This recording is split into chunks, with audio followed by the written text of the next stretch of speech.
இப்படி தான் ரிசல்ட் வரணும்னு ஆசை, அதை நேரடியாக சொல்ல உனக்கு தைரியம் இல்லை.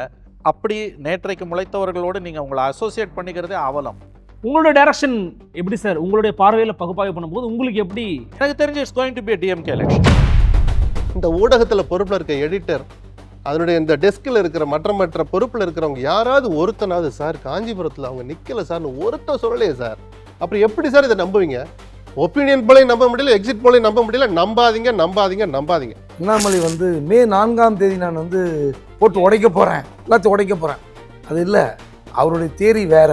பட்டி தொட்டியெல்லாம் பாஜகவை கொண்டு சென்ற ஒரு பாஜகவுடைய முன்னாள் மாநில தலைவருக்கு இந்த முறை சீட்டு இல்லைன்னு சொல்றது பாஜகவுக்கு தான் அசிங்கமே தவிர அவருக்கு என்னன்னா இந்த அலைன்ஸ் உருப்படாத அலைன்ஸ் தோத்து போனோம்.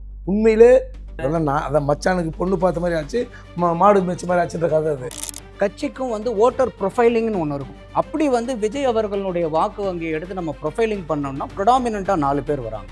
ஒன்று யூத், 2வது மகளிர், 3வது சிறுபான்மையினர், 4வது SC ST வாக்கு வங்கி. இங்கே டிஎம்கேவினுடைய ப்ரொஃபைலிங்கை எடுத்து பார்த்தீங்கனாலும் டிவிகேனுடைய ப்ரொஃபைலிங்கை பார்த்தீங்கனாலும் மோரார்லெஸ் ஈக்குவலாக இருக்குது. எப்படி சொல்கிறீங்க?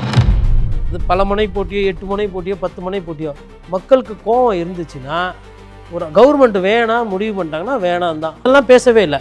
சரி, இப்போ இதுக்கு பதிலாக என்ன பேசினாங்க அப்படின்னா, என்ன செய்ய போகிறார் OPS, என்ன செய்ய போகிறார் டிடிவி, என்ன செய்ய போகிறார் சசிகலா, இன்சூரன்ஸ் கிடைக்குதா கிடைக்கலையா, என்ன பிரச்சனை, எங்கே ஒரு 1/2 மணி நேரம் விஜய் சார் பேச சொல்லுங்கள். இல்லை எதோ பேசி நிற்கிறீங்க. இல்லை அதுக்கு அதெல்லாம் இல்லை, அதெல்லாம் இல்லை, இதெல்லாம் உங்களுக்கு தெரியணுமா? எலெக்ஷன் பிரச்சாரங்கிறது ஒரு தனி ப்ராசஸ் இருக்கு. ரொம்ப நேரத்துக்கு மேலே என்ன சார் பேசு, ஒரு பாயிண்ட் எடுங்க, எவ்வளோ நேரம் பண்ணுவார் விஜய், எவ்வளோ நேரம் பேச போறாரு, அந்த இடத்துக்கு போறதுக்கு 2 மணி நேரம் டைம் கொடுக்குறாரு. அவரோட ஆவரேஜ் ஸ்பீச்சே உங்களுக்கு 20-25 நிமிஷமா தான். இது 1 hour. ஆனாட்டிலே 30 நிமிஷம் தான் அவர் பிரச்சாரம் எங்க உங்களுக்கு. ஆனால் ஒரு பெரிய பிழை என்னன்னா, ஒரு கேண்டிடேட்டே அனௌன்ஸ் பண்ணாமல் போறாரு பல இடங்கள்ல. யாரும் வேட்பாளரை ஏற்றவே இல்லை. அவர் பக்கத்தில் விஜய்க்கு ஓட்டு போடுவோன்னு சொல்றவங்க கிட்ட 10ல் 9 பேர் உங்க தொகுதியில் கேண்டிடேட் யாருன்னா தெரியல. பேரையும் சொல்றதில்ல, ஆளையும் காட்டுறது இல்லைன்னா இதைத்தான் நான் ஒரு வகையில் ஆணவம்னு சொன்னேன், திமிர்னு சொன்னேன். இதை யார் செஞ்சாலும் நம்ம தடுக்கணுங்கிறேன். காசு ஆல்ரெடி 2 பேருமே கொடுக்க ஆரம்பிச்சிட்டாங்க, கொடுத்துட்டாங்க.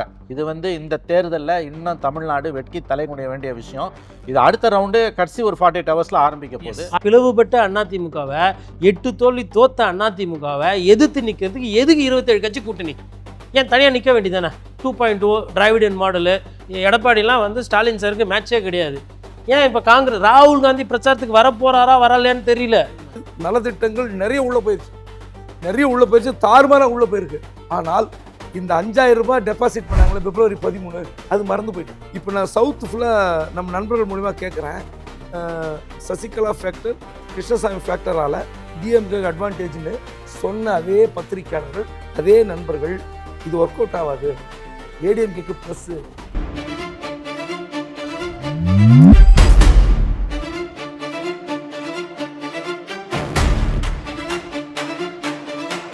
இப்போ அது முக்கியமான பாயிண்ட். ஒரு முன்னணி நாளிதழ், தமிழகத்தின் முன்னணி நாளிதழ், சில ஆண்டுகளுக்கு முன்பு ஆரம்பிக்கப்பட்ட ஒரு சிறிய டிஜிட்டல் நிறுவனத்தோடு சேர்ந்து நாங்கள் கருத்து கணிப்பு நடத்துகிறோன்றது இது எந்த விதத்தில் நியாயம்? இதில் ஒரு அட்வான்டேஜ் இருக்குது. நாளைக்கு தப்பாக போச்சுன்னா நான் இல்லை அவன் சொல்லிடலாம். ஆமாம், ஜெயிச்சா என்ன பண்ணலாம் நான் சொன்னலாம். நான் கேட்க ரெண்டுமே உனக்கு அசிங்கம் இல்லையா?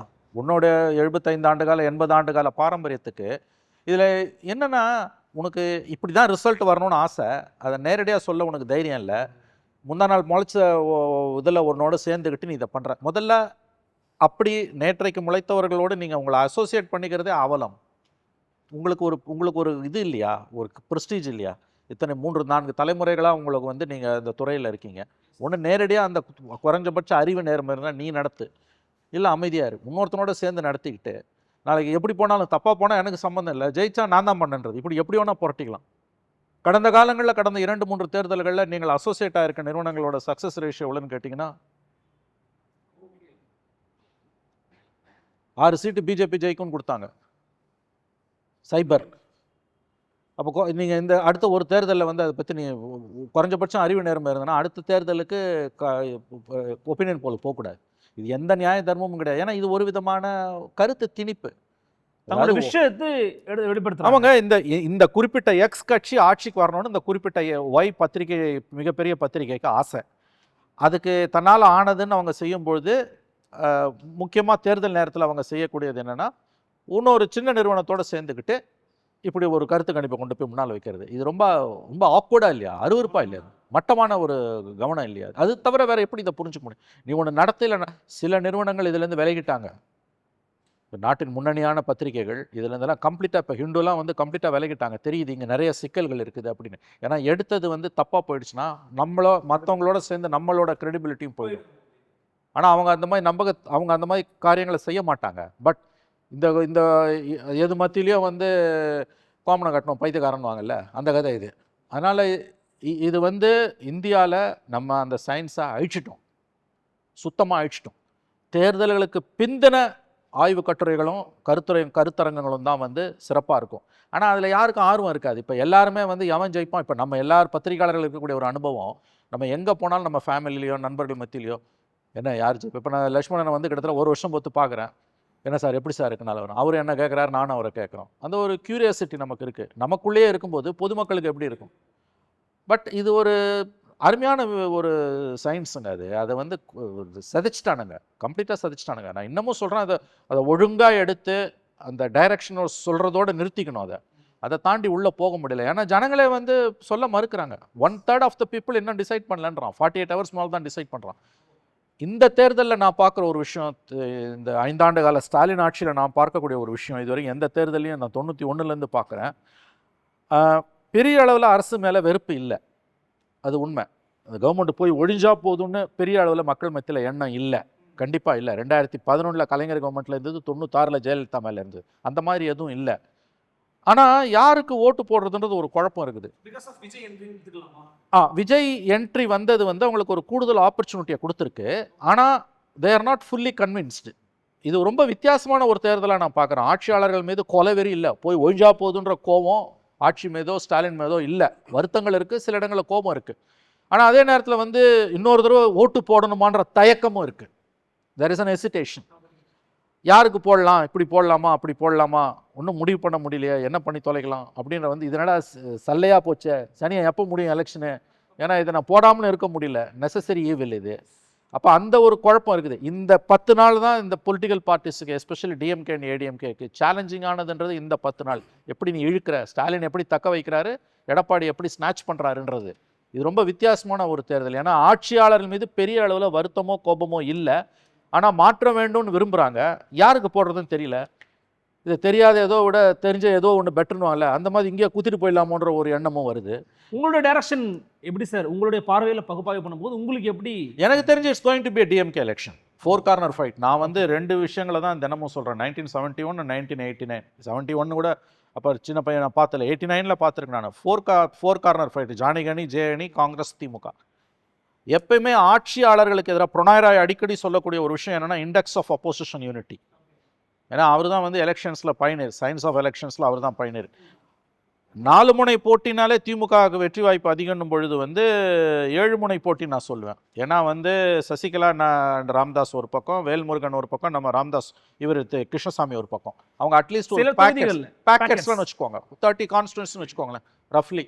இவங்க ஒரு 200 கான்ஸ்டுவன்சிஸ்னால் அரௌண்ட் 200 கான்ஸ்டுவன்சிஸில் anti DMK votes 3-way split, ஒரு 30 கான்ஸ்டுவன்சிஸில் வந்து 6-way ஸ்பிளிட்டு. சரி, நீங்கள் இவ்வளோலாம் வந்து நீங்கள் வந்து அரசியலில் வந்து இப்போ எலெக்ஷனில் வந்து இவ்வளவு ஃப்ரெண்ட்ஸு, அதாவது இவ்வளவு அணிகள் இருந்ததுன்னா, இவ்வளவு பொலிட்டிக்கல் பார்ட்டிஸ் தனித்தனியாக நிற்கிறாங்கன்னா, பிரதான அணிகள், it's going to B a ruling parties election. என்னுடைய கணிப்பு இட் குட் பி ஈவன் 160+. லேண்ட்ஸ்லைடாக போனால் கூட நான் ஆச்சரியப்பட மாட்டேன். பட் அப்படி போகாட்டி கூட வந்து 118 is the magic number. When we say 118 தான் வந்து சிம்பிள் மெஜாரிட்டி. இப்போ 135 என்னமோ இருக்குது அவங்களுக்கு, 133 135. டேக் இட் 135னா 118 அவங்க 120ன்னு வச்சுக்கலாம், அவங்க கிராஸ் பண்ணிவிடுவாங்கன்னு எனக்கு தோணுது. எப்படின்னா அவங்களுக்கு எதிரான ஓட்டு 3ஆ உடையுது, சில இடங்களில் 6ஆ உடையுது. It's going to be a DMK election. இது 89ஓட ஃபார்முலா வச்சு நான் சொல்கிறேன். நான் பேரதிசயம் நிகழ்ந்தாலுடைய ஆட்சி மாற்றத்துக்கு வாய்ப்பு இல்லைன்றது தான் என்னுடைய கருத்து. எஸ்பிஎல் சார், நீங்கள் பார்க்கும்போது இன்றைக்கி டைரக்ஷன் எப்படி இருக்குன்னு பார்க்குறீங்க. அட் த சேம் டைம் இப்போ குபேந்திரன் சார் சொன்னதாக இருக்கட்டும், மணி சார் சொன்னதாக இருக்கட்டும், கோடீஸ்வரன் சொன்னதாக இருக்கட்டும், அவங்களுடைய விஷயம் என்னவா இருக்குன்னா, இந்த கருத்து கணிப்புகள் அப்படிங்கிறது பொதுவாக ஒரு ஏமாற்றம் தரக்கூடியதாகத்தான் இருக்குது, மக்கள் மத்தியில் ஒரு நிராகரிப்பை தான் ஏற்படுத்தி இருக்குங்கிறாங்க. நீங்கள் இந்த எலெக்ஷனை பொறுத்தவரைக்கும் எப்படி பார்க்குறீங்க? ஏன் இது வித்தியாசமானதுன்னு சொல்கிறாங்க? இல்லை, என்னென்னா விஜய் வந்தது தான் வித்தியாசமானது. அவர் என்ன பண்ணுவார், யாருக்கால வருவார், யாரை உயர்த்தி விடுவார், இல்லை எல்லாரையும் அதிர்ச்சி ஆக்கிக்கிட்டு அவரே ஆட்சிக்கு வருவாரா அப்படின்னு பல கேள்விகள் இருந்து எல்லாமே விஜயை மையப்படுத்தி இருக்கிறனால தான் இது விஜய் சென்ட்ரிக் எலெக்ஷன்னு சொல்லலாம். 26 அவர் கோட்டீஸ்வரன் சொன்ன மாதிரியும் மணி சொன்ன மாதிரியும் கடைசி 10 நாளுங்கிறது ஒரு குரூஷியல். பிரச்சார வேகம், அவன் என்ன பண்ணுறான், அதை எப்படி உடைக்கிறது அப்படின்னு இந்த வியூகங்களை அமல்படுத்துகிற காலம் இந்த 2 வாரம்னு வச்சுப்போமே. ஆனால் நம்ம கையில் இப்போ 10-11 சர்வே இருக்குது. இப்போ மணி 4 ப்ரெஸ் கிளப்பில் இப்போ ஒரு சர்வே வெளியிட்டு இருக்கிறாங்க. நாளான்னைக்கு இன்னொரு சர்வே வருது. அப்போது இந்த 10 நாளில் இப்போ சமகால அரசியலில் சில உதாரணம் சொல்கிறேன். நான் ஏன் தேர்தலில் போட்டியிடலைன்னு மே 4ஆம் தேதி சொல்கிறேன் அப்படின்னு அண்ணாமலை ஒரு பேட்டி கொடுத்தாரு. அப்போ மனசில் அவ்வளவு கிடக்கு, நான் எல்லாம் ஒதுக்கி வச்சிருக்கேன்னு அப்புறம் வச்சு கொட்டுறேங்கிறார். ஆக மொத்தம் நீ கோபத்தில் இருக்கேன்னு உங்களை நம்புகிற, உங்களுக்காக பிஜேபியில் இணைந்த லட்சக்கணக்கான இளைஞர்களுக்கு அவர் சொல்கிற மெசேஜ் இது எந்த வகையான தாக்கத்தை ஏற்படுத்தணும்? இந்த 15 நாள் தான் நீங்கள் போய் களத்தில் கேட்கணும். ஒரு வாரம் அவன் அப்படியே வீட்டில் முடங்கியிருக்கானா, இல்லை அண்ணாமலான வருத்தமாக இருந்தால் கூட பரவாயில்ல, அவருக்கு ஒரு நல்ல பதவி வரணும், நம்ம வேலை செஞ்சால் தான் அவருக்கு வரும் அப்படின்னு வேலை செய்கிறானா, இதை நீங்கள் செக் பண்ணணும். எவ்வளவோ பதவி ஆசைகளை யாரோ தூண்டில் போட்டு பார்த்தும் கூட 15 வருஷமாக தனித்து களம் கண்டு தோல்வியவே கிடைச்சாலும் பரவாயில்லன்னு இந்த தேர்தலையும் தனித்து நிற்கிற சீமான் இந்த விட கொஞ்சம் விரக்தி கலந்த ஒரு வார்த்தையை விட்டுட்டார். நான் கத்தி பார்க்குறேன், ஒரு பேர் எந்திரிக்கிற மாதிரி இல்லை. தமிழர்கள் 36 லட்சம் பேர் தான் இது வரைக்கும் நான் எழுப்பியிருக்கேன். சுடுகாட்டில் போய் பேசினா கூட 4 பணத்தையாவது எழுப்பி விட்டுருப்பேன்ற அளவுக்கு, நீ ஓட்டு போலட்டு என்னை வீட்டுக்கு கூட்டி போய் விஷத்தையாவது வச்சு கொடுத்துருங்கிற அளவுக்கு விரக்தி கலந்த வார்த்தைகள் வருதுல்ல. அப்போது சித்தாந்த அரசியல் நடத்துகிற சீமான் இந்த விரக்தியை 2 தடவை 3 தடவை காமிக்கிறாரே பொதுவழியில். இந்த விரக்தி ஏற்படுத்துகிற தாக்கம் என்ன? அந்த சீமானை ஆதரிக்கிற இளைஞர்கள்ட்ட போய் கேட்கணும் சார். இதுதான் சார் பொலிட்டிக்கல் இம்பேக்டை ஏற்படுத்தும். பிஜேபிக்கு என்னங்க ஒரு 6 தொகுதி கூட தேர்ந்ததில் எடப்பாடி இப்படி தலையில் கட்டிட்டாருன்னு பிஜேபியினுடைய வாக்காளர்களை விட அவருடைய அபிமானிகள் அதிகம் சோசியல் மீடியாவில். அந்த வலதுசாரிகள்னு சொல்கிற அவங்க எல்லாம் கொதிப்பில் இருக்கான். அவன் என்ன மாதிரி தியரியை நேரேட் செட் பண்ணுறான், ஆன்டி ஏடிஎம்கேவா அல்லது பிஜேபியை பழி வாங்கின கோபத்தை வேறு வடிவத்தில் காட்டுறாங்களா, இதெல்லாம் இப்போ தான் பார்க்கணும். அது மாதிரி திமுக அணியில் பல கசப்புகள் இருந்தது. திருமாவளவனுடைய உள்கட்சி பிரச்சனை, அதை பொதுவெளியில் போட்டு அவர் உடைச்சது, இது எல்லாமே செக் பண்ண வேண்டிய நேரம் இதுதாங்கிற போது 12 சர்வே ஆல்ரெடி கையில் எடுத்து யாரை போய் பார்த்து என்ன உணர்வை நீ படித்த அப்படிங்கிற பல சந்தேகம் இருக்கிறனால தான் அது போயிட்டு போகுது. சரி, தேர்தலே முடிஞ்ச கருத்து கணிப்பு விடுங்க, எக்ஸிட் போல் ஒன்று இருக்குல்ல. நான் ஒரு உதாரணம் சொல்கிறேன், கன்னத்தில் பொள்ளையர்னு அறையணும். 2019 கமலஹாசன் என்கிற ஒரு பிராமணர் நடிகர், நாடறிஞ்ச நடிகர் சந்திக்கிற முதல் பொது தேர்தல் இது. இல்லை, ஏன்னு சொல்கிறேன் கேளுங்க. காஞ்சிபுரம் தனித்தொகுதியில் போய் ஒரு சர்வே எடுக்கிறாங்க. நான் அதுக்காக தான் அதை சொன்னேன், மற்றபடி நான் ஜாதியை பற்றி பேசவே மாட்டேன். அந்த தொகுதியில் போயிட்டு ஓட்டு போட்டு வெளியில் வர்றான். அவன்கிட்ட மைக்கை நீட்டுறான், யாருக்கு ஓட்டு போட்டீங்க? நான் ரெட்டலைக்கு போட்டேன், சூரியனுக்கு போட்டேன், டார்ச் லைட்டுக்கு போட்டேன்னு சொல்கிறான். இப்படி கேட்டு நிஜமான சர்வே எடுத்து 8% பேர் காஞ்சிபுரம் நாடாளுமன்ற தொகுதியில் 8% பேர் டார்ச் லைட்டுக்கு ஓட்டு போட்டாங்கன்னு எக்ஸிட் போல் சர்வேவை வெளியில் விடுறாங்க ஒரு பிரபலமான தொலைக்காட்சி. எனக்கு எங்கே அப்படியே புல்லரிச்சிருச்சுன்னா, அங்கே டார்ச் லைட்டு போட்டியிடவே இல்லை. அவர் வேட்புமனுவை தாக்கல் பண்ணாங்க, வேட்புமனு நிராகரிக்கப்பட்டது. எங்க அந்த மெஷின்ல டார்ச் லைட்டே இல்லங்க. அந்த பிரபல தொலைக்காட்சி இல்ல, சரி விடுங்க, அது வேண்டாம். அப்போ டார்ச் லைட்டே இல்லையே. அப்போ ராமசாமியை நிறுத்துற, குப்புசாமியை நிறுத்துற, மாடர்னா வர்ற சுரேஷ் ரமேஷை நிறுத்தி யாருக்கு ஓட்டு போட்டேன்னு கேட்குற, அவன் நான் டார்ச் லைட்டுக்கு போட்டான்னு சொல்றேன், நீயும் நம்பிக்கிட்டு வர்றியே. அண்ணா ராமசாமி அண்ணா, இங்க டார்ச் லைட்டே இல்லையே, ஏன்னு என்கிட்ட போய் சொல்றீங்கன்னு நீயும் கேட்கல, அவனும் கூசா போய் சொல்லியிருக்கான். இது ஒரு பார்வை. அல்லது நீ களத்துக்கே போகல. குறைஞ்சபட்சம் ஏசி ரூம்ல உட்காந்துட்டு இருக்கும்போது கூட அந்த வேட்புமனு நிராகரிச்சுட்டாங்க, கமலஹாசன் இங்க போட்டிடலைங்கிற குறைஞ்சபட்ச அறிவு கூட அவனுக்கு இல்லையாங்க. அப்புறம் என்னங்க செஃபாலஜி? அந்த வார்த்தையை கேட்கும் போதே நமக்கு எரிச்சல் வரலையா? அவன் எவ்வளோ, இவர் சொன்ன மாதிரி நல்ல சயின்ஸ், அதை எங்க கொண்டு நிறுத்திருக்கீங்க? குறைஞ்சபட்ச அறிவில்லாதவர்கள் இந்த களத்தில் அதிகமாக வந்தோடைய விளைவு தான். அதை தூக்கி கொடுங்கையூர் குப்பை கடங்களை போடணும்னு நான் 10 தடவையா சொல்லியிருப்பேன். அப்புறம் அந்த தொலைக்காட்சி அதை வெளியிட்டுட்டாங்க. பத்திரிகையாளர்களுக்கெல்லாம் தாங்களே, ஏன்னா இவ்வளோ பெரிய பிரபலமான ஊடகத்தில் இவ்வளோ பெரிய தப்பு வரலாம். போட்டியிடாத ஒரு ஆளுக்கு 8% ஓட்டு போட்டான்னு வேற சொல்கிறான். சொன்ன உடனே 1 ஹவரில் சார் சரி பண்ணிட்டோம்னா என்னன்னா, அந்த 8% 4 நாளாக பிரித்து திமுக 4 அதிமுக 4 போட்டால் அந்த பெர்சன்டேஜை கூட்டி விட்டாங்க, சரி பண்ணிட்டோம் சார். என்னங்க கொடுமையாக இருக்குது. நான் ஊடகத்தின் மேலே சொல்லலை. அப்போ ஒரு ஏஜென்சி தான் எடுத்துகிட்டு வர்றான்னா, இந்த ஊடகத்தில் பொறுப்பில் இருக்க எடிட்டர், அதனுடைய இந்த டெஸ்கில் இருக்கிற மற்ற பொறுப்பில் இருக்கிறவங்க யாராவது ஒருத்தனாவது சார் காஞ்சிபுரத்தில் அவங்க நிற்கலை சார்னு ஒருத்தர் சொல்லலையே சார். அப்புறம் எப்படி சார் இதை நம்புவீங்க? ஒப்பீனியன் போலையும் நம்ப முடியல, எக்ஸிட் போலையும் நம்ப முடியல. நம்பாதீங்க. அதான் இப்போ ஒரே ஒரு விஷயம். இப்போ இவர் விஜய் ஏன் 2 தொகுதியில் போட்டி போடுறாரு அப்படின்னு கேட்குறாங்க. அவங்க யாரோ அவங்க தாவேக்கால ஒரு நிர்வாகிகிட்ட. அந்த நிர்வாகி சொல்கிறார், ஏன் அவங்க உதயநிதி கூட தான் 2 தொகுதியில் போட்டி போகிறாரு, சேப்பாக்கம் திருவல்லிக்கேணின்றான். அதை தப்புன்னு சொல்கிறதுக்கு கரெக்ட் பண்ண அங்கே ஆள் இல்லை. அதான் அதில் கிளைமாக்ஸ் வந்து ஏங்க சேப்பாக்கம் திருவல்லிக்கேணின்றது ஒரு தொகுதின்னு சொல்கிறதுக்கு அங்கே ஆள் இல்லை. அதாவது நண்பர் லட்சுமணன் சொன்னார்ல, அண்ணாமலை வந்து மே 4ஆம் தேதி நான் வந்து போட்டு உடைக்க போகிறேன், எல்லாத்தையும் உடைக்க போகிறேன். அது இல்லை, அவருடைய தேரி வேற. அவர் வந்து இந்த கட்சியை வளர்த்தார். இன்னும் சொல்லப்போனால் வந்து இந்த பெரிய சலசலப்பை ஏற்படுத்தி பட்டி தொட்டியெல்லாம் பாஜகவை கொண்டு சென்ற ஒரு பாஜகவுடைய முன்னாள் மாநில தலைவருக்கு இந்த முறை சீட்டு இல்லைன்னு சொல்கிறது பாஜகவுக்கு தான் அசிங்கமே தவிர அந்த பாஜக அவர் நம்பி வந்த ரசிகர்கள், அவருக்கான உழைக்கிற அந்த வார் ரூம் வாரியர்ஸ் அதெல்லாம் இல்லை. அவர் சீட்டு கேட்டு கொடுத்தான், இவ்வளோதான் முடிஞ்சு போச்சு.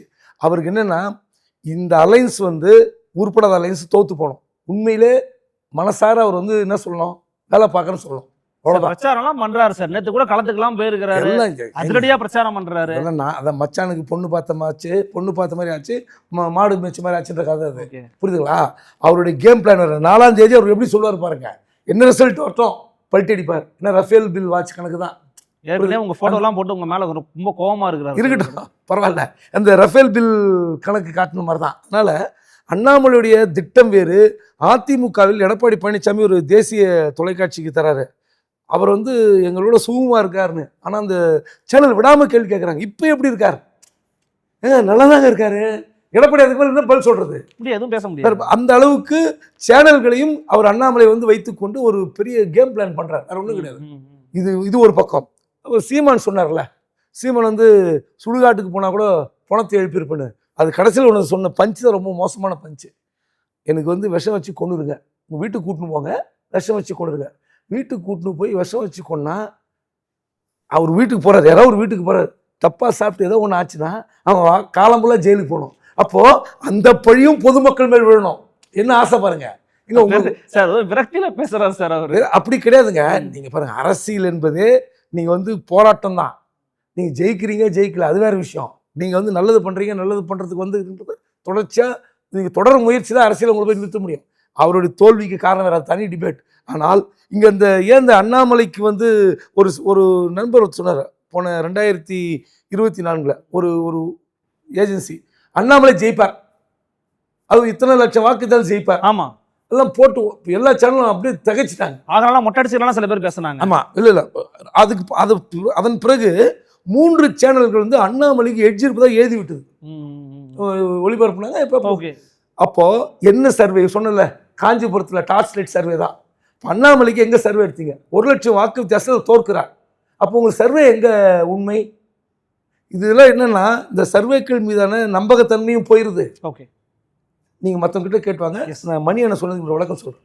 எஸ்மா நந்தகுமார் சார், எப்படி இவங்களோட அனாலிசிஸ் பொறுத்த வரைக்கும் இந்த எலெக்ஷனில் யாருடைய டைரக்ஷனை வச்சு நீங்கள் இப்போ நான் உங்கள்கிட்ட கொடுத்த ஃபைல்ஸ் கூட நீங்கள் பார்த்துருப்பீங்க. இதில் டைரக்ஷனை பொதுவாக 2 பேருக்குமே பாதியாக கொடுக்கறதுங்கிறதே வந்து ரொம்ப விரோதமானதாக இருக்குது. இப்படி இது வந்து 2 பேருக்கும் பாதியாக. அதுக்கு முன்னால் ஒரே ஒரு விஷயம், நான் என்னுடைய அசஸ்மெண்ட்டுன்னு இந்த சர்வே வச்சுலாம் சொல்லலை. எஸ் அதை நான் புரிஞ்சுக்கிறேன். நான் அதை டோட்டலாக ஒதுக்கிடுறேன். நான் அது எதுவாக இருந்தாலும் எனக்கு நான் அதை கவனிக்கல, அது எதையுமே நான் எடுத்துக்கல. புரியுது.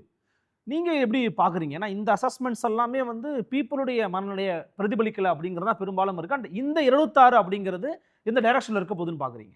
இல்லை, இப்போ விஜய் அவர்களை வந்து யாருமே அண்டர் எஸ்டிமேட் பண்ணக்கூடாது, பண்ணவும் முடியாத ஒரு ஃபோர்ஸாக தான் நான் பார்க்குறேன். என்ன காரணம்னு கேட்டிங்கனாக்கா, போன தடவை நாம் தமிழர் வந்து 2021 தேர்தலில் அவங்க வாங்கினது 6.68%. அந்த 6.68% சற்றேறக்குறைய 35 to 40 தொகுதிகளை வந்து நிர்ணயிச்சது. வெற்றி மார்ஜினை விட இவங்களுடைய வாக்கு சதவீதம் வந்து அதிகமாக இருந்துச்சு. இப்போ சற்றேறக்குறைய சர்வேக்கள் சொல்கிறதெல்லாம் இருந்தாலும், அவர் குபேந்திரன் சாரும் சொன்னார், உங்களுடைய சொந்த பந்த வீட்டில் கூட நீங்கள் ஒரு சர்வே மாதிரி எடுத்து பாருங்கும் போது நம்ம அவங்களுடைய விஜயனுடைய வாக்கு வங்கியை ஓட்டர் செக்மெண்டேஷன் பண்ணி பார்க்குறோம். ஏன்னா இப்போ ஒவ்வொரு கட்சிக்கும் வந்து ஓட்டர் ப்ரொஃபைலிங்னு ஒன்று இருக்கும். எந்த மாதிரி ப்ரொஃபைலில் இருக்குவீங்க இந்த கட்சிக்கு போடுறாங்கன்னு. அப்படி வந்து விஜய் அவர்களுடைய வாக்கு வங்கியை எடுத்து நம்ம ப்ரொஃபைலிங் பண்ணோம்னா ப்ரொடாமினண்ட்டாக 4 பேர் வராங்க. ஒன்று வந்து யூத், 2வது வந்து மகளிர், 3வது சிறுபான்மையினர், 4வது SC/STயினுடைய வாக்கு வங்கி. அவருக்கு வந்து 10% கிடைக்குதோ 20% கிடைக்குதோ எத்தனை சதவீத வாக்கு வந்தாலும் அதுல சற்றேறக்குரிய 80% வாக்கு வந்து இந்த 4 கேட்டகரியில தான் இட் வில் ஃபால். ஸோ ஆட்சியை பிடிக்க முடியாது நம்மளுடைய மறைமுகமா இதுல. சொல்றீங்க. இல்ல என்ன வாட்சிக்கு வாங்கினாலும் இந்த 4 அது செக்டர் போலதான் வருது. ஓகே. அது நீங்க எத்தனை வாங்கினாலும் இதுதான் ப்ரிடாமினண்டா அவருடைய ஓட் ஷேர். இப்போ என்னன்னா இந்த 4 பிரதானமான வாக்கு வங்கி யாருக்கிட்ட இருக்குது அப்படின்னு பார்க்குற இடத்துல தான் நான் மிஸ்டர் மணி அவர்கள்ட்ட இருந்து என்னுடைய கருத்து கொஞ்சம் வித்தியாசமானது. என்ன காரணம்னா இன்னைக்கு டிஎம்கேவினுடைய ப்ரொஃபைலிங்கை எடுத்து பார்த்தீங்கனாலும் டிவிகேனுடைய ப்ரொஃபைலிங்கை பார்த்தீங்கனாலும் மோரார்லெஸ் ஈக்குவலா இருக்கு. எப்படி சொல்றீங்க சார்? ஏன்னா இப்போ இன்னைக்கு இப்போ நீங்க சொன்ன அந்த ஸ்டாட்ஸ் இந்த அடிப்படையில் 4 Okay, okay, கேட்டகரி யாருக்கிட்ட அதிகமா இருக்குன்னா திமுக கிட்ட அதிகமா இருக்கு.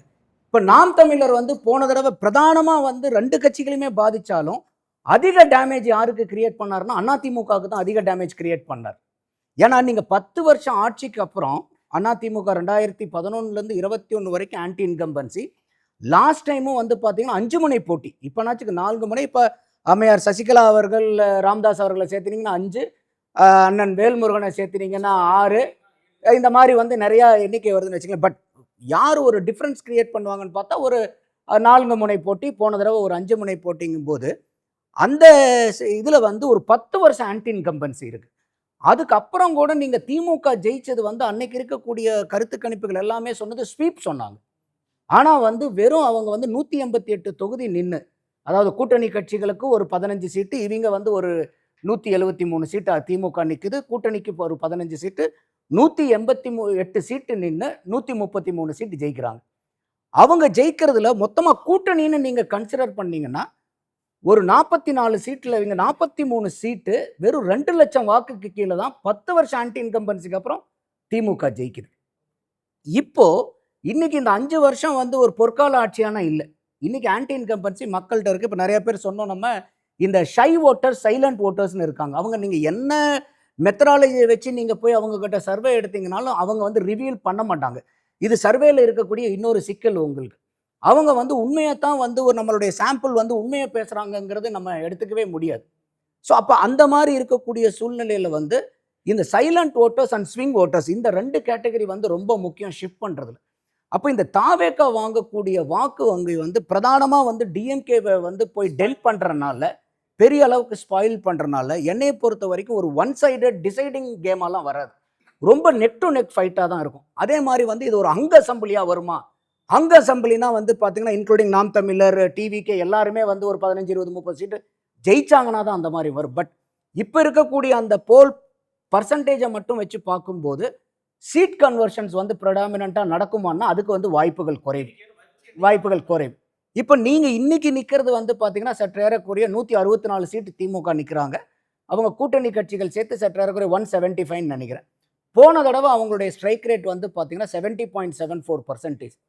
எப்போ 10 வருஷம் அதிமுக ஆன்டி இன்கம்பன்சி, ஜெயலலிதாவினுடைய மரணம், ஜல்லிக்கட்டு போராட்டம், தூத்துக்குடி துப்பாக்கி சூடு, பொள்ளாச்சி பாலியல் வன்கொடுமை, வாடா மாப்பிள்ள போய் டீ சாப்பிட்டு வரலாங்கிற மாதிரி அந்த டைமில் வந்து வா மாப்பிள்ள ஒரு போராட்டத்துக்கு போயிட்டு வரலாங்கிற அளவுக்கு களம் இருந்துச்சு.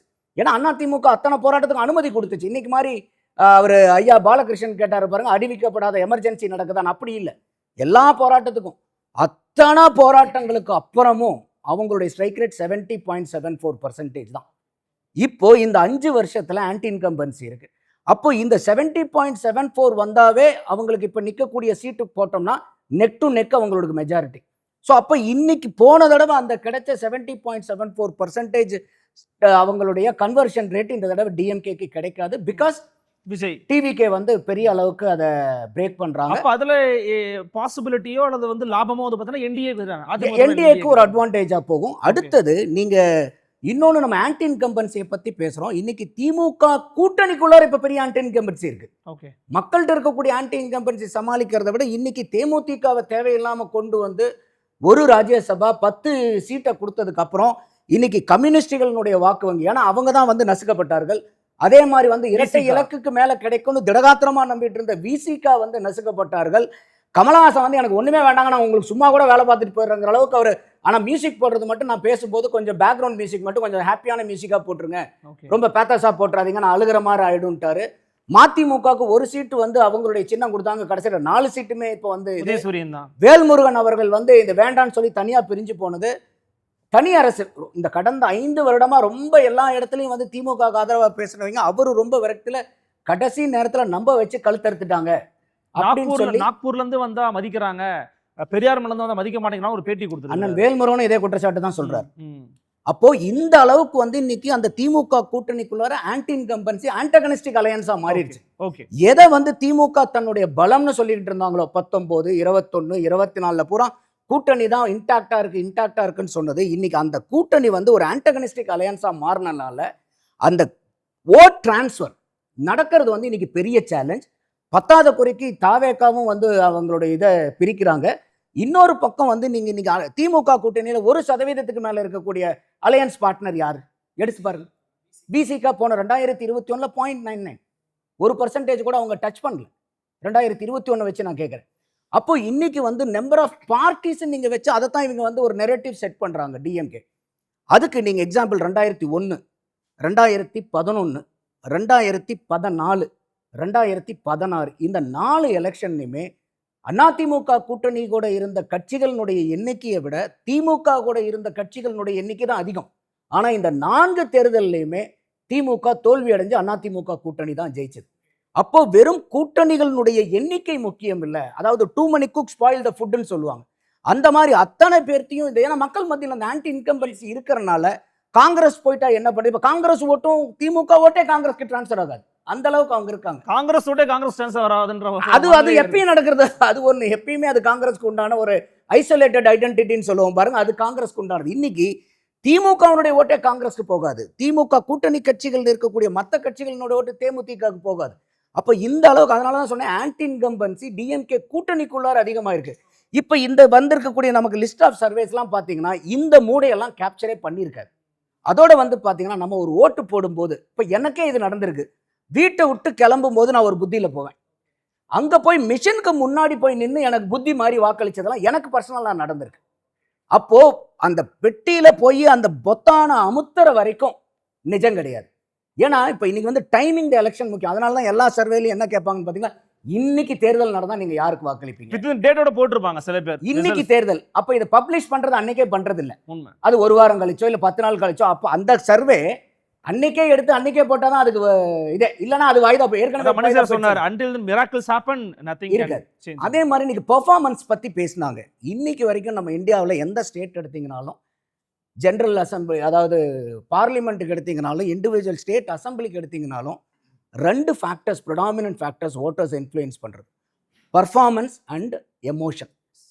பர்ஃபார்மன்ஸை விட ஃபஸ்ட்டு பாயிண்ட் எதுக்குன்னா எமோஷனுக்கு தான். எமோஷ்னலாக ஓட்டு போடுறது தான் வந்து அவங்களுக்கு வந்து ஒரு கீ.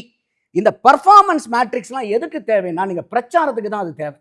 சும்மா நீங்கள் வந்து எங்கிட்ட இருக்குதா இதெல்லாம் இருக்குது பாருங்கள் இந்த பட்டியெல்லாம் இருக்குதுன்னு சொல்லிட்டு ஒரு செக்லிஸ்ட் ரெடி பண்ணுறதுக்கு தான். ஆனால் ஒரு ஓட்டரை நீங்கள் இப்போ ஒரு நார்மலாக வந்து ஒரு அட்வர்டைஸ்மெண்ட் கூட பாருங்களேன், ஒரு அட்வர்டைஸ்மெண்ட் கூட ஒரு ஆடியன்ஸை எமோஷனலாக ட்ரிகர் பண்ணலன்னா அந்த அட்வர்டைஸ்மெண்ட்னால ஒரு யூஸிங் உண்மைதான். அப்போ இன்னைக்கு வந்து பிரதானமாக எல்லா பொலிட்டிக்கல் பார்ட்டியுமே அந்த எமோஷனல், இப்போ ஏன் வந்து ஐயா ஸ்டாலின் வந்து இப்போ சண்டையே தமிழ்நாட்டுக்கும் டெல்லிக்கும் ஏன் கொண்டு வர்றாரு, எமோஷனலாக கனெக்ட் பண்ணுறாரு, அந்த எமோஷனல் கனெக்ட் தான். அப்போ அந்த மாதிரி ஒரு எமோஷனலாக டிரைவ் பண்ணுறதுக்கு தான் பார்க்குறாங்க. அப்போ எனக்கு வந்து மணி சார் சொன்னதுலேருந்து ஒரு டிஃப்ரென்ஸ் வர்றது வந்து, இது வந்து அந்த அளவுக்கு வந்து இப்போ திமுகவுக்கு வந்து ஈஸி ஸ்வீப் எல்லாம் ஆயிடாது. இது வந்து பெரிய neck to neck fight between ADMK and DMK தான். மற்ற ஃபேக்டர்ஸ்லாம் வச்சு பார்க்கும்போது டிஎம்கேனுடைய ஓட் பேங்க் வந்து பெரிய அளவுக்கு டென்ட் ஆகும். அந்த டிவிகே வர்றது வந்து it is going to make a huge difference. அதனால விஜய் அவர்களுடைய பார்ட்டி அவங்க ஜெயிக்கிறாங்களோ இல்லையோ, பட் விஜயை வந்து அண்டர் எஸ்டிமேட் பண்றதும் வந்து ஒரு டேஞ்சரஸ் விஷயமா தான் மற்ற பொலிட்டிக்கல் பார்ட்டிஸ்க்கு பார்க்குறாங்க. ரைட். கோட்டி சார், நிறைவு கருத்து, நிறைவு சுற்று. இப்போ அனலைஸ் பண்ண வரைக்கும் உங்களுடைய டைரக்ஷனாக நீங்கள் எதை கொடுக்க விரும்புறீங்க? ஏன்னா நீங்கள் இந்த போல்ஸ் பற்றி உங்களோட ஒப்பீனியனை சொல்லிட்டீங்க. உங்களுடைய டைரக்ஷன் இன்னைக்கு சொல்ல ஒரு 15 நாள் இருக்குது அப்படின்னும் போது உங்களுடைய பகுப்பாய்வு எப்படி இருக்கிறது?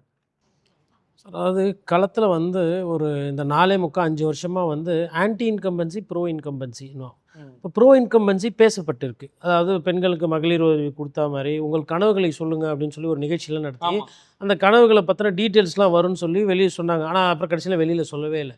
ஏன் கனவுகளை வெளில சொல்லாம விட்டாங்கன்றது தெரியல. அப்போது அந்த கனவுகள் தான் வந்து வாக்குறுதியெல்லாம் மாறி இருக்குமோ அப்படிதான் இல்லையே. திமுக இந்த பர்டிகுலர் தேர்தல் திமுகவோட வாக்குறுதிகள் வந்து பெருசாக பேசப்படவே இல்லை. ஆக்சுவலாக அவங்களோட ஹீரோ எப்பவுமே தேர்தல் வாக்குறுதி. இந்த தேர்தல் பார்த்தீங்கன்னா திமுகவோட தேர்தல் வாக்குறுதி வந்து எடுபடவே இல்லை, இல்லை பிரச்சாரம் சரியாக பண்ணப்படலை, பேசு பொருளாக வரல. அப்போது ப்ரோ இன்கம்பன்சி பேசப்பட்டிருக்கு. அதாவது பெண்களுக்கு வந்து 1000 ரூபாய் கொடுத்தது, மாணவர்களுக்கு வந்து லேப்டாப்பு, அந்த லாஸ்ட்டில் அந்த ஸ்கூல்லலாம் வச்சு காலை உணவு வந்து தாயுள்ளத்தோட முதல்வர் போட்டிருக்காரு. அதெல்லாம் பேசப்பட்டிருக்கு. ஆனால் பேசப்படாத விஷயங்கள் அந்த சைடில் அப்படின்னு பார்த்தீங்கன்னா, அரசில் என்னெல்லாம் ஊழல் இருந்தது, லாக்அப் மரணங்கள் அது விவாதமாக டிபேட் பண்ணாங்களா, இல்லை அமைச்சர்கள் மீது வழக்கு, வேலைவாய்ப்புக்கு காசு வாங்கினார், டாஸ்மாகில் 10 ரூபா வாங்கினாங்க, இது ஊழல் இல்லையா, காவல்துறை ரொம்ப மோசமாக இருக்குது, சட்ட ஒழுங்கு பிரச்சனை, இதெல்லாம் பேசவே இல்லை. சரி, இப்போ இதுக்கு பதிலாக என்ன பேசுனாங்க அப்படின்னா, என்ன செய்ய போகிறார் ஓபிஎஸ், என்ன செய்ய போகிறார் டிடிவி, என்ன செய்ய போகிறார் சசிகலா, இதுதான். சரிப்பா, நான் காலையில் எழுந்து கரண்ட் பில்லு கட்ட போகிறேன், அப்போ கரண்ட் பில் எவ்வளோ குடிச்சு அதை பற்றி விவாதம் கிடையாது. சொத்து வரி, தண்ணி வரி, இது மக்களை பாதிக்கிற ஒரு விஷயம். பஸ்ஸு ஃப்ரீயாக விட்டாங்க, நிறைய இடத்துல ஃப்ரீயாக போகிற பஸ்ஸில் பெண்களுக்கு மரியாதை இல்லைன்னு ஒரு குற்றச்சாட்டு கிராமங்களில் நான் 2 கதையில் கேட்டேன். அதை பற்றியெல்லாம் யாரும் பேசலை. அப்போது அரசுக்கு எதிராக இருக்க விஷயங்களை ஊடகங்களோ இல்லை செய்தித்தாளோ பிரசுரமும் பண்ணலை, விவாதமும் பண்ணலை, பேசவும் இல்லை. அப்போ ஆன்டி இன்கம்பன்சியாக கிரியேட் இருக்கலாம், ஆனால் அதை காட்டவோ இல்லை அதை உருவாக்குறதுக்கோ பத்திரிகை தர்மம் அப்படின்னு பார்த்தா அரசில் இருக்க குற்றங்கள் குறைகளை சொல்லணும். அது வந்து இந்த 4.25 வருஷம் செய்யலை. இது இன்றைக்கி வேணால் பார்க்குறதுக்கு நல்லதாக இருக்கும். ஒருவேளை ஆட்சி மாறிச்சுன்னா இப்போ பத்திரிகை அவங்க வேலையை சரியாக செய்யாமல் அந்த விளம்பரத்தை வாங்கி போட்டது வந்து திமுகக்கு எதிராக போகும். நம்ப வச்சு அதுவே உங்களுக்கு விரக்தி மனநிலை உருவாக்க வாய்ப்பு இருக்குது மக்களுக்கு. ஆமாம், மக்கள் எனக்கு வந்து விலைவாசி இன்னைக்கு பிரச்சனை கண்ணு முன்னாடி ஏறுதுன்றது தெரியுது. தொழிலாளிங்க போராட்டம் பண்ணுறாங்க, செவிலியர் போராட்டம் பண்ணுறாங்க, அதுக்கப்புறமா வந்து உங்களுக்கு வந்து தூய்மை பணியாளர்கள் இப்போ பிரச்சனை போராட்டம். இன்றைக்கி 1000 ரூபா 2000 நோட்டு தூக்கி கொடுக்க தெரியுதுல்ல, இலவசமாக கொடுக்குறோம், அட்வான்ஸ் போட தெரியல, அவங்களுக்கு சம்பளத்துக்கு கொடுக்காம 1.5-2 மாதம் லத்தி சார்ஜ் எல்லாம் பண்ணாங்க, கூவத்தில் இறங்கி போராட்டம். இதெல்லாம் வந்து ஒரு பேசு பொருளாக இது எதுவுமே இல்லாமல் அது பல முனை போட்டியோ 8 முனை போட்டியோ 10 முனை போட்டியோ மக்களுக்கு கோபம் இருந்துச்சுன்னா ஒரு கவர்மெண்ட் வேணாம் முடிவு பண்ணிட்டாங்கன்னா வேணாம் தான். பல முனை போட்டியில் இந்த அட்வான்டேஜ் வர்றது டிஸ்அட்வான்டேஜ் அப்படி கிடையாது. உங்களை ஆளை விட்டால் தான் நீங்கள் என்ன லெவலில் பண்ணுறீங்கன்றது மக்களுக்கு தெரிய வரும். போன வாட்டி வந்து முதல்வரோட ஆட்சி எப்படி இருக்குன்னு பார்க்கல, அப்போ அவருக்கு ஒரு சிம்பத்தி இருந்தது. இந்த வாட்டி அந்த சிம்பத்தி கிடையாது. இன்னைக்கு வந்து ஈ வுட் ஹேவ் பீன் இவாலுவேட்டட். இவரோட கவர்மெண்ட் வேணுமா வேணாமான்றதை மக்கள் இவாலுவேட் பண்ண. ஒன்று, இன்னொரு விஷயத்த சொல்கிறேன். கொளத்தூரில் அவர் போன முறை வாங்கின ஓட்டு இருக்கு இல்லையா, அதுதான் அவரோட பீக். கொளத்தூர் சட்டமன்ற தொகுதி ஆரம்பித்ததுலேருந்தே பார்த்தீங்கன்னா அவர் வந்து ஒவ்வொரு தேர்தலையும் அவர் வாங்கின ஓட்டுகளை ஏற்றிக்கிட்டே போகிறாரு. இந்த வாட்டி அவர் போன வாட்டி வாங்கின பர்சன்டேஜ் ஓட்டே வராது. நான் ஸ்ட்ராங்காக தான் சொல்கிறேன் இல்லையா, ஏன்னா நானும் களத்துக்கு போகிறேன். நான் வந்து ஆர்டிஃபிஷியல் இன்டெலிஜென்ஸு செப்பாலஜிலாம் யூஸ் பண்ணல. நீங்கள் பாருங்கள், ஜெயிக்க போகிறாரு, அதில் உறுதி. அவரை எதிர்த்து ஜெயிக்கிறதுக்கோ அங்கே சந்தான கிருஷ்ணன் அவர்களுக்கோ இல்லை தாவேக்கா வேட்பாளரோ அந்தளவுக்கு கிடையாது. ஆனால் அவர் வாங்கின ஓட்டே வாங்க மாட்டோம். என்ன காரணம்னா ஒவ்வொருத்தர் போய் செலவு பண்ணும்போது அரசுக்கிட்ட இருந்து பட்டா வாங்காமல் அங்கே பிரச்சனை இருக்குது. நாய் சுற்றுது. முதல்வர் தொகுதி என்ன சிங்கப்பூராவாக மாறிடுச்சு. அப்போ யதார்த்தத்தை விட்டு நம்ம விலகி போயிடும். இப்போ இதில் என்ன ஆகி போச்சுன்னா அதிமுகன்ற ஒரு கட்சியை வந்து அது அடிமையாயிடுச்சு, இது குனிஞ்சு போச்சு, 7 வாட்டி தோற்றுறான், 8 வாட்டி தோற்றுறான், 10 வாட்டி பொழுதுக்கும் இதையே பேசி மக்கள் பிரச்சனை பேசாத ஒரு ஊடக பிரிவு. தாவேக்கா பற்றி பேசுகிறாங்கல்ல, தாவேக்காவை பற்றி ஏன் பேசுகிறாங்கன்னா வியூவர்ஷிப் போகுது. ரீல்ஸ் பண்ணலாம், வைப்பு பண்ணலாம், டான்ஸ் ஆட பண்ணலாம், குத்தாட்டம் போடலாம். அதில் என்ன மக்கள் பிரச்சனை இருக்குது? தாவேக்கானா மக்கள் பிரச்சனை அப்படியே போராடிச்சு. டெல்டாவில் எத்தனை போகம் விளையுது, அங்கே வந்து போதிய அளவுக்கு வந்து உங்களுக்கு கொள்முதல் விலை கிடைக்குதா, நஞ்சை எது புஞ்சை எது, அதுக்கப்புறம் ஃபுட் கார்பரேஷன் ஆஃப் இந்தியாவோட கடைசி ரூல்ஸ் வருதா, இன்சூரன்ஸ் கிடைக்குதா கிடைக்கலையா, என்ன பிரச்சனை, எங்கே ஒரு 1/2 மணி நேரம் விஜய் சார் பேச சொல்லுங்கள். இன்னும் எதோ பேசினுக்கிறீங்க. இல்லை அதெல்லாம் இல்லை அது இல்லை, இது உங்களுக்கு தெரியணுமா? இல்லை, இதெல்லாம் தெரியக்கூடாது. நீங்கள் என்ன பண்ணுங்கன்னா கொடுத்துருக்காரு. இல்லை, நீங்கள் என்ன பண்ணுன்னா இது வாக்குறுதிலாம் கொடுத்துருக்காரு சார். கலைஞர் 15 வருஷத்துக்கு முன்னாடியே டிட்கோ டைசன்லாம் எத்தனை வந்துட்டார் சார். இங்கே நம்ம ஓஎம்ஆர் ரோட்டில் போகும்போது அங்கே இருக்குங்களே பெரிய பெரிய கம்பெனி, அந்த எம்என்சிலாம் அப்போவே வந்துடுச்சு.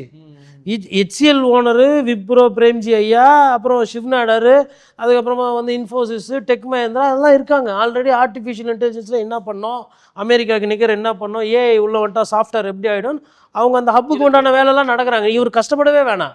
இவர் இந்த வெயில் டைமில் சைக்கிள் ஓட்டாமல் மக்களை போய் பார்த்தாவே போதும், அட்லீஸ்ட் தாவேக்காவுக்கு ஓட்டு கூட கிடைக்கும். பழசு பேசியிருக்கிறாரு. அவர் சொன்ன ஒரு நல்ல விஷயம் என்னென்னா, அதிகாரிகள் லஞ்சம் வாங்கினாங்கன்னா அவங்கள நான் தண்டிப்பேன், அவங்கள இது பண்ணுவேன் அப்படின்றது.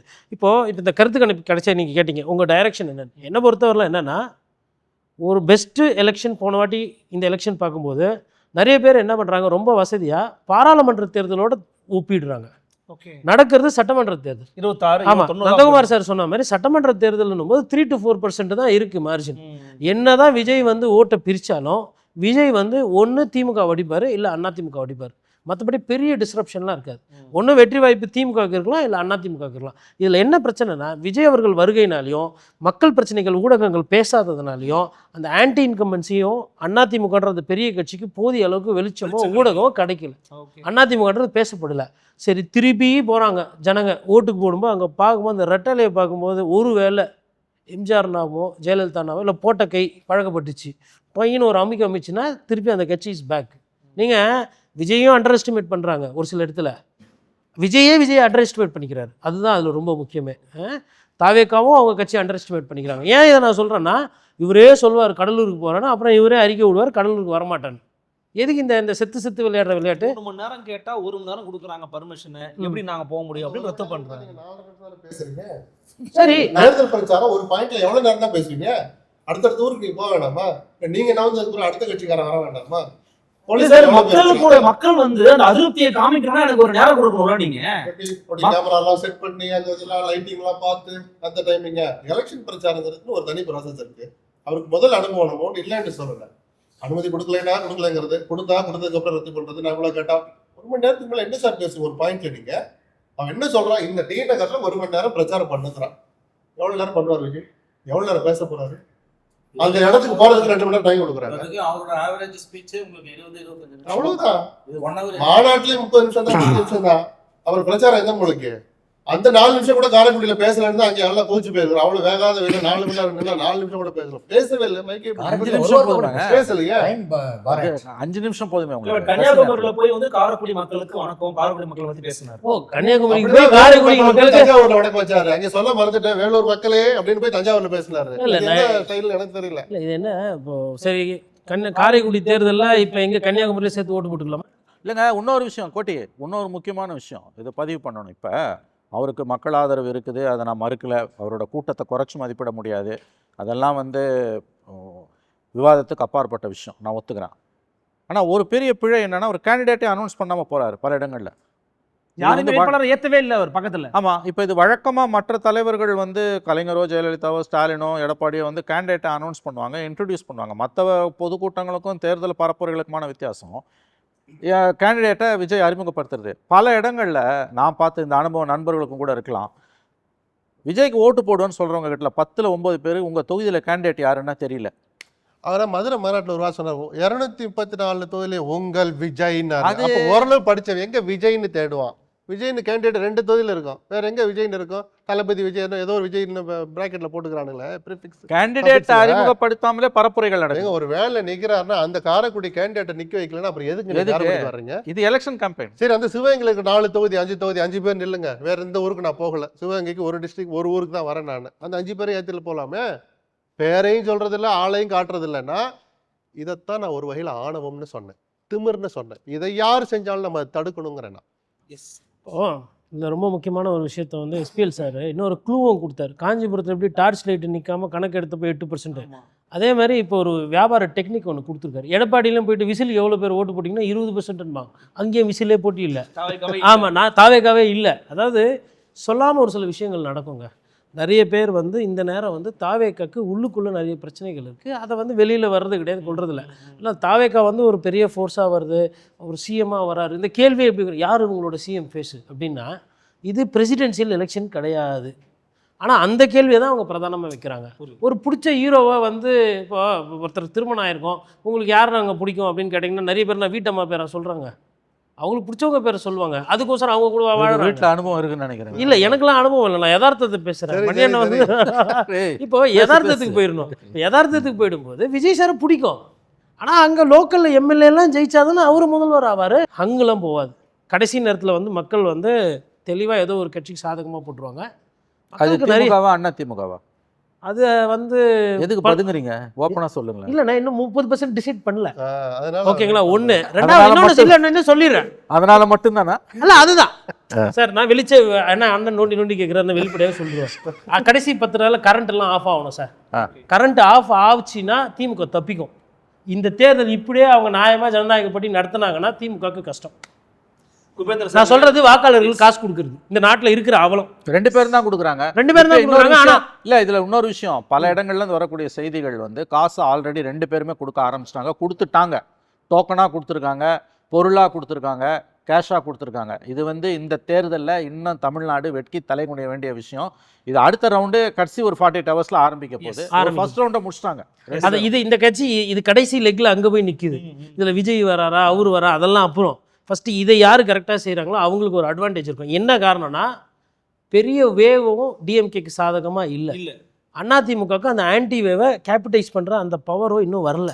இதுதான் இங்கே சிக்கல். இப்போ ஒரு பெரிய மேடம் ஜெயலலிதா இருந்தாங்கன்னா அந்த கரிஸ்மா இருந்தது, அவங்களால எடுக்க முடியும். ஊழல் குற்றச்சாட்டுக்கு ஆளாத பிறகு ஜெயிக்க முடிகிற அளவுக்கு. பட் இவங்க என்ன பண்ணிட்டாங்கன்னா ஒரு பிராண்டு எடப்பாடி பழனிசாமியை பிராண்டாவோ இல்லை அதிமுக பொதுச் செயலராக வர விடாமல் அந்த விவாதங்கள் இருக்கு இல்லைங்களா, இப்போ ஓபிஎஸ் அவர்கள், செங்கோட்டையன் அவர்கள், இந்த இந்த நெரேட்டிவ் இதெல்லாம் வந்து வெற்றிகரமாக திமுக பண்ணி அதிமுகவை அதை ஒரு பொசிஷனில் வச்சிருக்காங்க. அதனால அதிமுக அங்கே ஸ்ட்ரகிள் பண்ணுது. பட் ஒருவேளை அது வந்து உடைக்க முடியாத த்ரெஷோல்ட் எல்லாம் இருக்கு. மேபி அண்டர் கரண்ட் இருக்கலாம்ன்றீங்க நீங்க. விசுவலா நமக்கு தெரியாம இருக்கு. அண்டர் கரண்ட் இருக்குங்க. நான் கேட்குறேன், பிளவுபட்ட அதிமுகவை 8 தோல்வி தோத்த அதிமுகவை எதிர்த்து நிற்கிறதுக்கு எதுக்கு 27 கட்சி கூட்டணி? ஏன் தனியாக நிற்க வேண்டியதானே? 2.0 டிராவிடியன் மாடலு எடப்பாடிலாம் வந்து ஸ்டாலின் சாருக்கு மேட்சே கிடையாது. ஏன் இப்போ காங்கிரஸ் ராகுல் காந்தி பிரச்சாரத்துக்கு வரப்போறாரா வரலையான்னு தெரியல. வாங்கியிருக்காங்க பாருங்கள் 28 சீட்டு. நீங்கள் சூப்பராக பாருங்கள் எத்தனை வாட்டி இந்த ஸ்ட்ரைக் ரேட் பார்த்தீங்கன்னா திமுக கூட்டணி கட்சிகளுக்கு பெரிய பெரிய பின்னடைவு காத்துக்கிட்டு இருக்குது.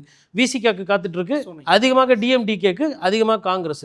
டிஎம்கேவோட alliance partners will not perform. இது வந்து க்ளோஸ் காலாக போகும். அதுவும் இந்த கடைசி 10 நாள் வாக்காளர்களை யார் குசிப்படுத்துகிறாங்களோ அவங்கள மக்கள் குசிப்படுத்துவாங்க.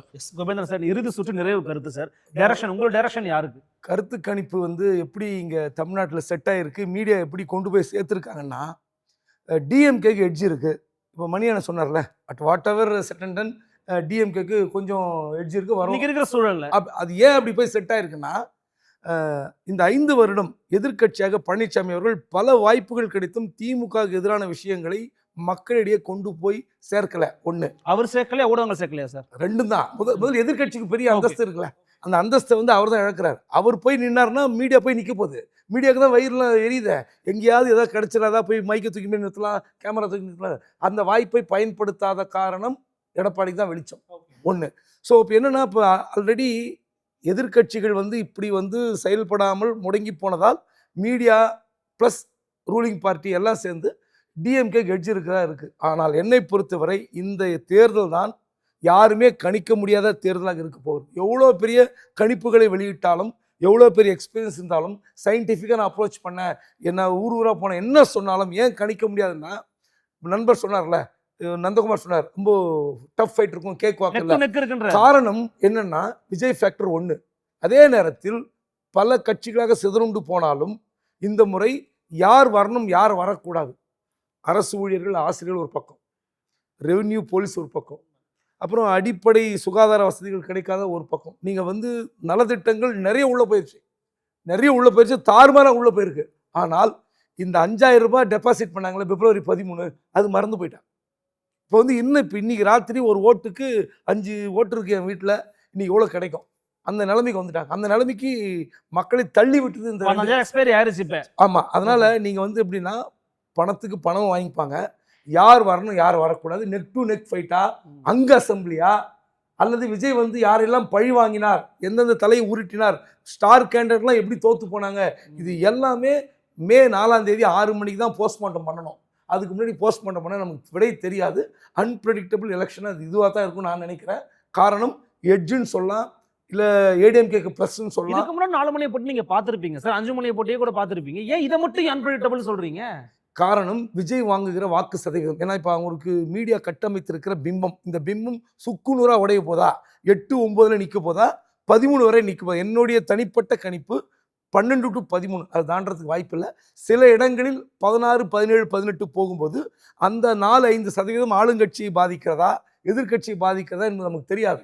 ஸோ நம்ம தெரியாமல் போய் சொல்ல முடியாது. சீட் கன்வர்ஷன் நீங்கள் கொடுக்கல, நீங்கள் கிடையாது. அதான் சொல்கிறேனே, நீங்கள் இந்த 25 சீட் தாங்க டிஎம்கேக்கும் ஏடிஎம்கேக்கும் டிஃபரன்ஸ். ஆமாம். நீங்கள் வந்து 118 + 25 வித் அலைன்ஸ், 118 + 25, அது ஏடிஎம்கேக்கும் பாசிபிலிட்டியாக இருக்கும், டிஎம்கேக்கும் பாசிபிலிட்டிஸாக இருக்கும். இது நம்ம சொல்லவே முடியாது இவங்க வருவாங்க. ஏன்னா என்ன காரணம்னா, இப்போ நான் சவுத் ஃபுல்லாக நம்ம நண்பர்கள் மூலிமா கேட்குறேன், சசிகலா ஃபேக்டர், கிருஷ்ணசாமி ஃபேக்டரால் டிஎம்கேக்கு அட்வான்டேஜ்னு சொன்ன அதே பத்திரிகையாளர்கள், அதே நண்பர்கள், இது ஒர்க் அவுட் ஆகாது, ஏடிஎம்கேக்கு ப்ளஸ்ஸு, டிடிவி தினகரன், ஏடிஎம்கே, பாஜக, இது 3ம் வேற வித களநிலையை ஏற்படுத்தி இருக்கிறது. இப்போ 2 நாளா இது வந்து மெர்ஜ் ஆகி இருக்கிறது அப்படிங்கிறாங்க. ஸோ 3 நாள் முன்னாடி கிருஷ்ணசாமி ஃபேக்டர், சசிகலா ஃபேக்டர் சொன்ன அதே பத்திரிகையாளர்கள் இந்த 3 ஃபேக்டர் மெர்ஜ் ஆயிருக்குன்னு புதுசாக சொல்றாங்க. ஸோ நான் தான் சொன்னேன், நண்பர் சொன்னார்ல, பூத்துக்கு போய் அந்த மிஷின் கிட்ட நின்று மாறி போட்ட காட்சியெல்லாம் அனுபவம் நினைவுபடுத்தினார்ல. ஸோ அதை நம்ம ஒரு காரணியாக எடுத்துக்கணும். அது நம்ம வந்து நிராகரிக்க முடியாது. delete பண்ணக்கூடாது. எனவே எனக்கு தெரிந்து இது அன்பிரடிக்டபிள் எலெக்ஷன். நிச்சயமா கருத்து கணிப்புகள் என்பவை வெறும் புரட்டுகளா அல்லது புரட்டி போடும் கணிப்புகளா அப்படின்னு தலைப்பின் கீழாக ஒரு நீண்ட ஒரு ஆழமான ஒரு அரசியல் விவாதத்தை வந்து நம்ம வந்து கட்டமைச்சிருந்தோம். அதில் 5 சிறப்பு விருந்தினரும் தங்களுடைய கருத்துக்களை ரொம்ப நேர்த்தியான முறையில் எளிமையாக மக்களுக்கு புரியும்படி வந்து பேசியிருக்கிறாங்க. இந்த விவகாரங்கள் குறித்து உங்கள் எண்ணங்கள் என்ன அப்படிங்கிறது கமெண்ட் செக்ஷனில் பதிவு பண்ணுங்க. எங்களுடைய அழைப்பினை ஏற்று வந்து உங்கள் கருத்துக்களை அளித்தமைக்கு 5 சிறப்பு விருந்தினர்களுக்கும் மிக்க நன்றி. மீண்டும் மற்றும் ஒரு சந்திக்கலாம். வணக்கம்.